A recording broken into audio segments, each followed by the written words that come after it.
Hey everybody, welcome to EduMatch. Follow along with us on Twitter with the hashtag EduMatch, as well as our YouTube live page, podcasts.edumatch.org/tweet talk. So if you're hearing my voice right now, then you're obviously there on our YouTube live site. So speaking of EduMatch, sign up to be the featured person of the day. You can check that out at edumatch.org. Click on the big sign up button. You'll see it on the top right corner. So I will be honest, there's a little bit of a wait right now, but that is okay because guess what? While you're waiting, we will tag you with matches. And if you have a blog on WordPress or someplace that we can find the RSS, then we will automatically tweet out your blog post. So that includes Blogger, etc., etc., etc.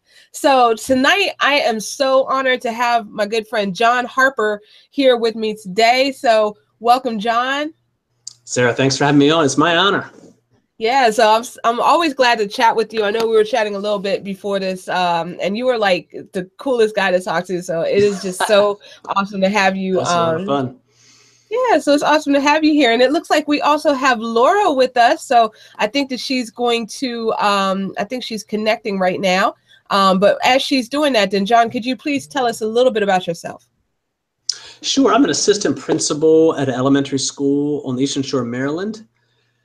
Some of my passions are, I guess, blogging and podcasting. I have a podcast called My Bad, and that's what we're talking about tonight as far as being vulnerable and sharing mistakes. My kids are 6 and 12, and my wife is a math coach, and she does a good job taking care of me because I can barely take care of myself. And so I live a good life, and this is a lot of fun. So it's an honor to come on here tonight, Sarah. Well, it's an honor to have you back. So thank you again for joining us. And we also have Laura here. So Laura, if you could hear us, if you could just please pop on and introduce yourself. Can you hear me? Yeah, we can hear you just great. All right, my computer is malfunctioning right now, but I'm trying to, I think my mouse ran out of batteries, but I am a technology teacher at Trinity Lutheran School in Joppa, Maryland, and also the communications director of MSET, the Maryland Society for Educational Technology, and I'm happy to be here. Awesome. Well, we are happy to have you, and we have like a Maryland show today. This is awesome. Yes. I will claim Maryland because I work there, even though I'm sitting at home in Virginia right now, but I'll still claim Maryland. So, so that is awesome. Very glad to have you both here. So without any further ado, we're going to dive in. So I'll edit this part out. But Jon, do you see the questions on the right? I do. All right, awesome. So I'm going to turn it over to you, Jon, if you want to go ahead and ask the questions. Sure. First question is, why do some people have a difficult time admitting mistakes or owning mistakes? That is a good question. I love that question. So Laura, do you have any thoughts on that? Well, I think it's always difficult for us to admit our own failures. You know, it's embarrassing, you know, and so we have to kind of get over that feeling and be able to really look at ourselves and, you know, see what we've done, you know, to cause the problem. No, that's a good point. And I'll let you go ahead, Sarah. I'm sorry. Oh, no. I was just saying that is so true. And I know that sometimes people live in fear because, you know, that might be like the situation that they're in where they might be afraid to admit mistakes because they think that it's going to get them in trouble. So, I mean, that could be students, that could be adults, that could be anyone really. No, and I think in schools especially, we're measured in a sense by how many mistakes we make. I mean, if you look at a student's paper, it depends on if it's a standards-based grading or not, but a lot of times kids are always thinking, okay, how many mistakes did I make? How many did I get wrong? Teachers are thinking about how they're marked off for evaluations. There's testing. But you know what? A good friend of mine who I'm connected with online, Maggie Bellato, once said, you know, once you put it out there, once you make your mistake audible, once you verbalize it, it no longer has power over you. And it sounds crazy, but it's true. And it's what I've found to be the case in having this show and hosting My Bad and writing about vulnerability, that in all honesty, I don't worry as much anymore. I don't worry at all. I mean, I make tons of mistakes. I write about them. I have tons to write about. And I've learned a lot from so many guests. But it is tough at first, making that first step and admitting that you have made that mistake is difficult because we're worried about people judging us. We're worried about, someone thinking, oh my gosh, well, they're not capable, they're not competent. But that's definitely not the case at all. Yeah, I would definitely agree with that as well. It's been very liberating to be able to share mistakes at times. It almost reminds me, and this is a wild reference, this is out there, but the final scene, and for those people that haven't seen it, I don't want to give this away, but the final scene, I've talked about this before, in 8 Mile with Eminem. I don't know if either of you have seen that movie, where he's getting ready to have this rap battle against this other guy. And he brings up every single flaw in himself that he thinks that his opponent's going to bring up. And after he brings them up, the guy's got nothing. And so it's like, you know what? Forget you. I brought up all these things. Now what do you have? And it's kind of like that. Once you feel comfortable admitting your mistakes, you don't care anymore. You can just, you're not going to try to make the mistakes. You're going to try to learn from them, but you don't worry as much about making them. I mean, it's very liberating. Absolutely. And it's funny because I was reading something like that yesterday that pulled up that example as well, that just like, once you bring those up and you address them, then that totally takes away the power for anyone to judge. Well, not to judge, but Oh yeah. No. Yeah. Without a doubt. And it's hard because people are evaluated. I mean, especially adults, they have supervisors, they have their peers, and especially with social media has a tendency, it's incredible, but it has a tendency to show everybody's best side. And so we look online and we think, okay, well, Beyonce always looks like this, or LeBron is always, perfect at basketball, or this or that, or somebody's, and a lot of it is not the case. I mean, we're seeing everybody's best side. It took 10 hours to make that music video, or probably, I'm sure, a lot more time than that. It took a lot of practice. Sometimes it's difficult when we compare ourselves to people's best, because that's not really reality. That's a good point, especially in this age of social media where, everybody wants to be Instagram perfect. And we have to realize that, how much work goes into those Instagram shots. Oh, it's unbelievable. I feel like, and I think about it with my daughter who's 12, and I feel like I have the right person. Zendaya recently had, or not recently, I don't know, it was in the last year, but there was a cover shoot she did. She's a Disney star who, beautiful young girl or woman, I don't know how old she is now, maybe 18 or 20, but she was really upset when they photoshopped her hips to make them look smaller for some magazine. I can't even remember what it was. And that's horrible. I mean, she was absolutely mortified. I mean, she's a beautiful young woman, and they literally photoshopped her hips because they thought that people reading the magazine would want to see somebody even smaller. And I'm thinking, that's crazy. What kind of message is that to send to people? Yeah, that is the truth. That is the truth. And also I wanted to give a shout out to Jenny McGuire, because at ISTE this past year, she was the Tuesday morning keynote, and she really spoke a lot about kind of what you were speaking to in terms of how everyone looks perfect on social media. And I mean, that's really not the case.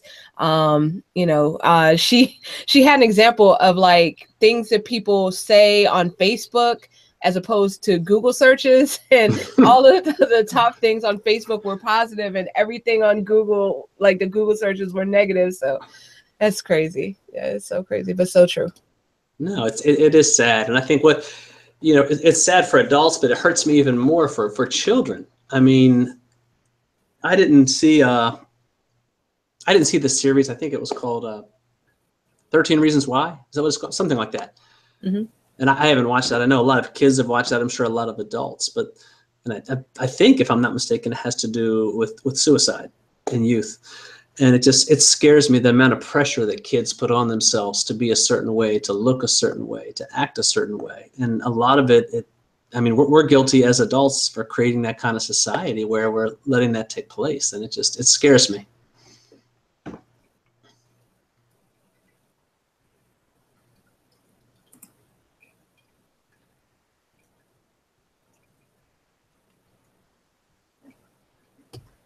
Cool beans. So I know that you have 3 amazing questions for us. So if you want to go ahead and drop the second one, then please feel free. Sure. Next question is, what is it we can do to help our students worry less about making mistakes. Because like I just said, I mean, that's the main thing right now. I mean, we don't want adults, we don't want to worry about them, but what can we make our little ones, even kids as young as 4 and 5, are worried about making mistakes. They're worried about, you know, the cliche coloring outside of the lines. And my thing is, what can we do so that they go into class and they enjoy it? Because kids don't come to school worrying about making mistakes. Kids aren't born into this world worrying about making mistakes. We're the ones that create those conditions for them. So what is it we can do as educators, as parents, as leaders to help change that?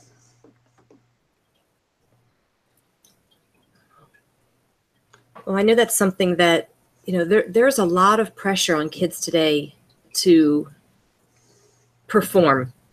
And I think, like, we as adults have to really understand that kids are learning.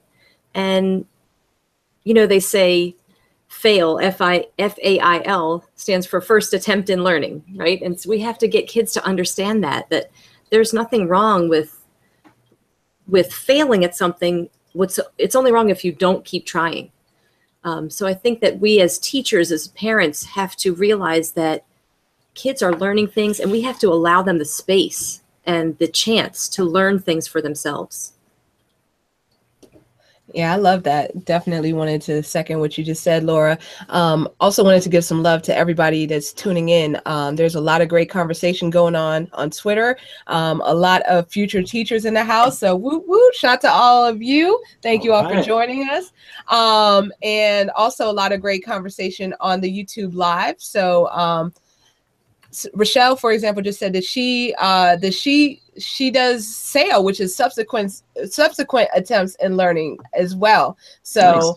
Yeah, so great comments. What I would add to that is definitely being transparent would be my answer too, because I know that a lot of times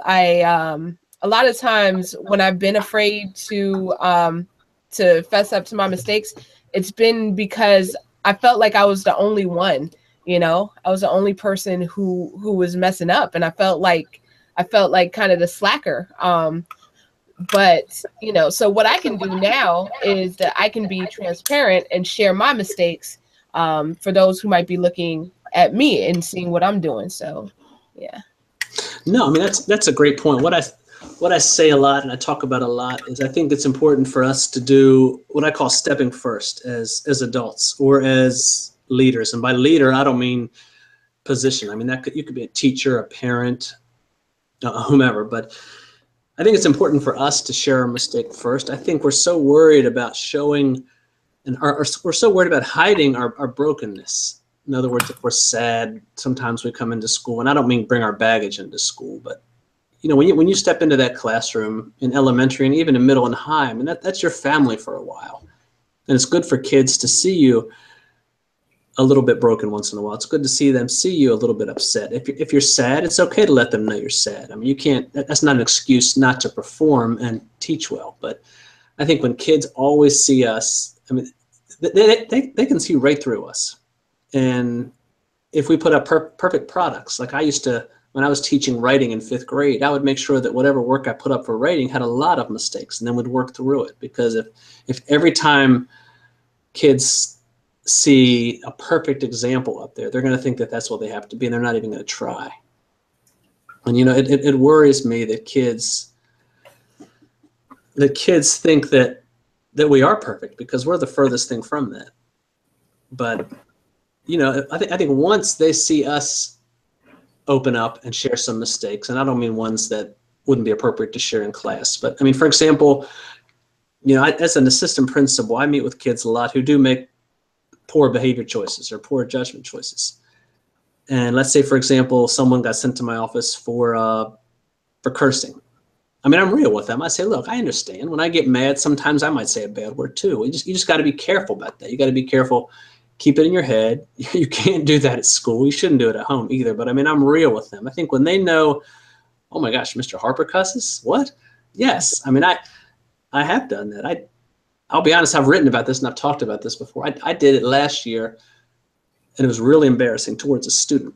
I'd never done it in my 20 years. I've never cussed once. I cussed towards a student, It was humiliating. It was embarrassing. I apologized to him. I had his mom.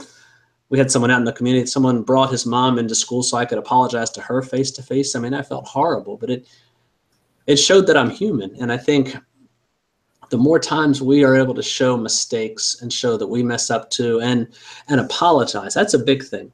I think a lot of times as adults, as authority figures, I mean, we think of ourselves as authority figures. We feel like there's something wrong with apologizing to kids. But really, I mean, once we apologize to kids, if we make a mistake, say we yell at a class or we call somebody out and it wasn't really their fault, we gain so much credibility and so much strength for that. And kids see that. And then it gives them permission to do the same thing. It's amazing how effective it is. Yeah, I would definitely agree with that. Kind of going back to one thing you were saying about like showing that we're not perfect, showing we're not robots, I guess. I was just typing into the comments that the most powerful moment of that I feel so far in my career was at a time where I was less than perfect. So I'll try not to be Debbie Downer and not to go on and on about this. But we had a tragedy at a school where I worked, where we lost a student unexpectedly, and I remember when it happened, and it was very it was hard, as these things are. But I was saying in my head, got to be strong, got to be strong, got to be strong for the kids. You know, I have to be their rock. I have to be their rock. I have to be their rock. And so maybe 7 or 8 months down the line, when the 8th graders and I were putting together the video yearbook, and I happened to see a video of him. There were just, maybe 3 or 4 students with me. And at that point, I just kind of broke down because I'd been holding it in for so long. And I mean, it still kind of gets me a little emotional now, but the students, like, I mean, it was just like catharsis for all of us in that room. The way that we were able to support each other. So definitely, when they see us, when they know that we're human, then I think that's very powerful. It's very powerful. And it was powerful for me, I have to say. I'm sure. No, that's a good point. I mean, too often I think we're worried about hiding our brokenness, and we're just as broken, if not more so, than the kids. And when we do that, then I think that it gives them, like I say, it gives them permission. They feel okay to show their flaws, and that is oh so powerful. Because I mean, they're half our age, a third our age, whatever. And it's okay for them to be broken, to be upset, to lose their temper. I mean, I always say kids come to school. A lot of our kids come to school at 211 degrees and water boils at 212. And all it takes is one small thing for them to bubble over. And sometimes we wonder, how in the world could this kid have gotten upset over me saying this or somebody just bumping them? But we have no idea what took place before that. So I don't even know if that made sense, that segue, but just, it's okay for them to be themselves and to show flaws. And we have to allow that. We have to create that safe space and that safe environment for them to do that. Absolutely. All right, cool. I think we have one more question. So if you want to go ahead and drop that would be great. Sure. Last question. What is it you can do this week to help your students get comfortable with making more with sharing more mistakes? In other words, it doesn't happen overnight, but what can we do tomorrow to help your students, to help your colleagues, to help maybe your family members, depends on who's listening, anywhere. What can we do to help the people that we love and the people that we serve feel more comfortable in making mistakes and not be so worried about it, not be so uptight? Well, I know one thing that really helps is to create a feeling of community in your classroom. I keep telling my students, we are a family. We are here for each other. And I try, it's tough because a lot of them can push each other's buttons. Mm-hmm. But I try to really encourage them to care for each other and show care and show kindness to each other. And so knowing that you're not going to get made fun of, everybody makes mistakes, we're all going to still care about each other, really kind of takes a little bit of that pressure off of the kids. So I think that goes a long way, creating a community feeling and a family feeling within your school and classroom. No, that's a good point. It can't happen overnight. It definitely takes time, but it's so important. And you can tell when you walk by rooms or you walk into rooms, you can be in there in a couple minutes and you can just feel the warmth in a room where kids feel safe and feel comfortable.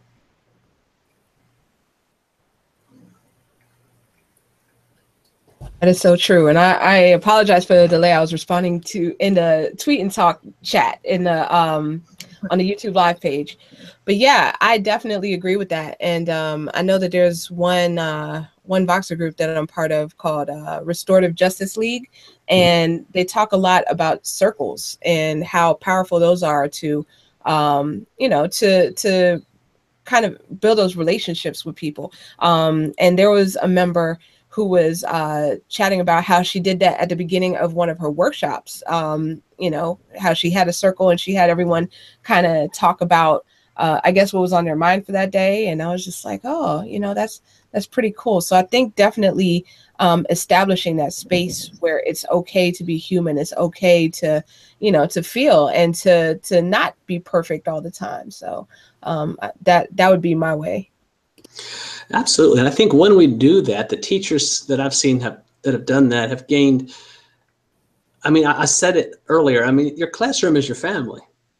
And when you let them in on some of the pain, some things are private, but when you let them in on some of the pain you might be feeling, or you let them in on mistakes that you made, it's so powerful. I remember, what was it? I had a colleague whose sister was dying. And I said, I think one of the best things you can do is to sit down with your class and just to share that with them. And that wasn't the mistake. I think the mistake is trying to put up that front all the time, like we're not feeling pain, like we're not human.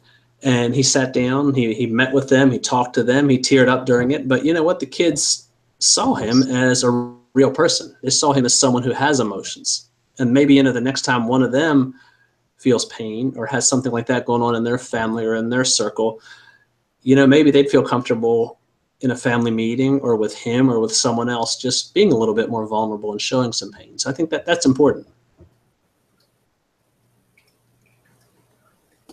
Yes, absolutely. Absolutely. So I know our time is starting to wind down here, but Jon, if you could please tell us a little bit about your podcast, as well as any other projects you might have coming up. Sure. The podcast is called My Bad, and it's really, the episodes are only about 8 to 10 minutes long. In the very beginning, I started about a year and a half ago, I would start off sharing some mistakes, but it's gotten to where really I just dive right in and I have guests share big mistakes.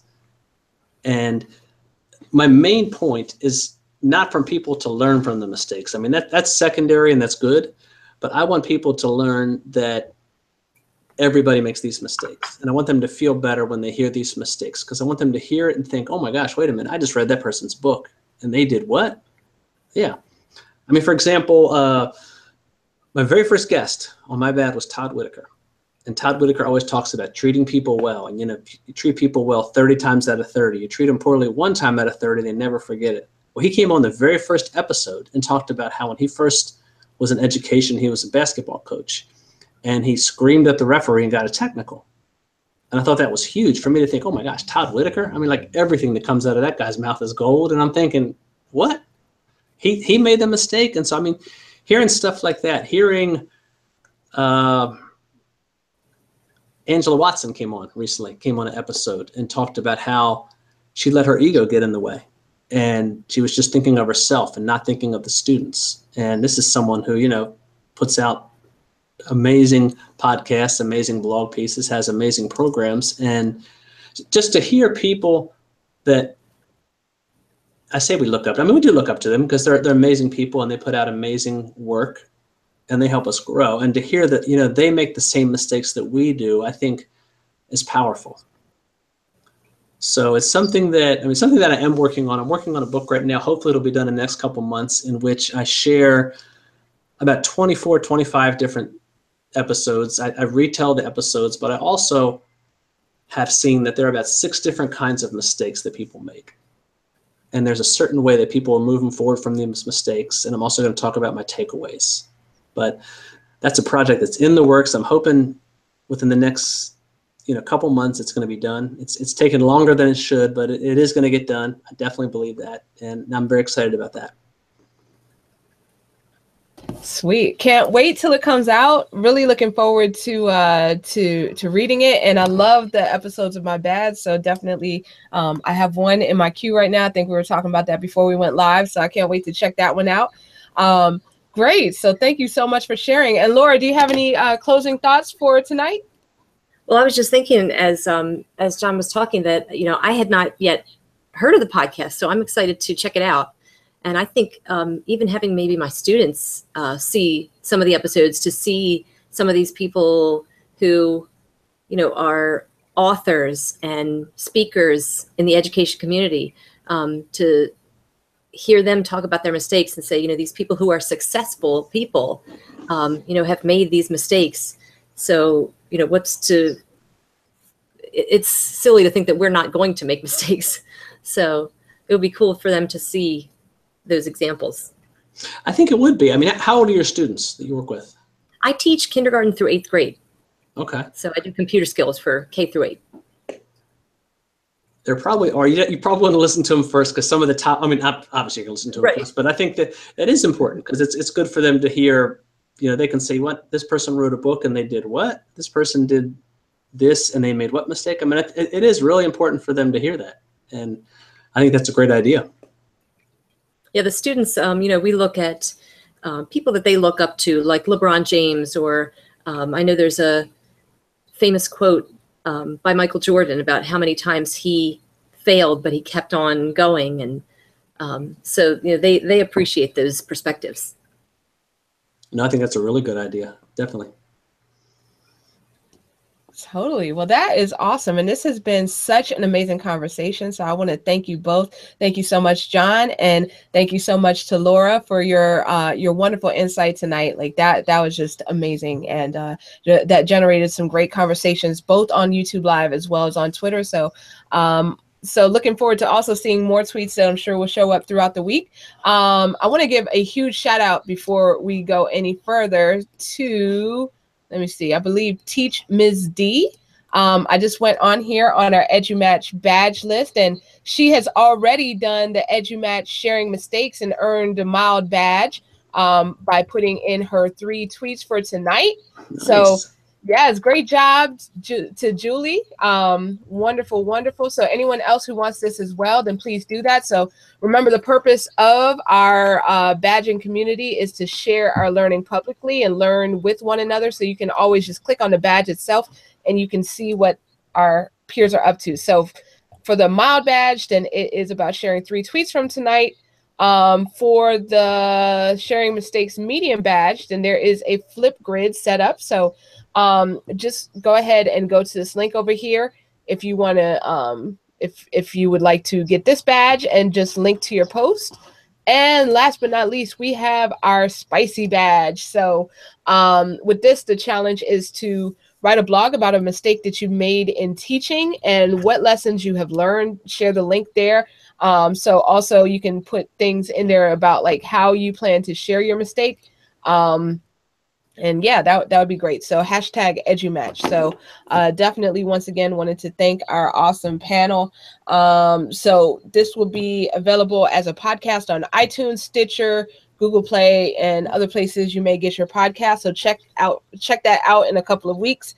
On Tuesday, we're going to have a special episode of EduMatch with Leslie Anaya. So she is one of our authors of EduSnap 17, EduMatch Snapshot in Education 2017, where we have, oh my goodness, so many people, like a lot of authors sharing great stories of this year and what they have been doing in terms of education. And I have to say that I get to be the fly on the wall and read every chapter as I'm formatting it. And there is some mind-blowing stuff in this book. I'm not even going to gas it up. I'm being dead honest. This is going to be an amazing, amazing compilation. So many great ideas in there. So we will also be having other tweet and talks coming up, but I believe that the next one to sign up to be on panel is the one about the hour of code. So that will be on Sunday, November 26th, 6 p.m. sign up at podcast.edumatch.org/sign up. You could subscribe at on iTunes, Podcast, Stitcher, and yeah, so that's about it. So everybody have a great week. Check out My Bad. It is amazing. So we'll see you guys next, actually not next week, on Tuesday, 7:45 Eastern. All right, see you there. Thanks so much, Sarah. Awesome. All right, thank you. Thank you.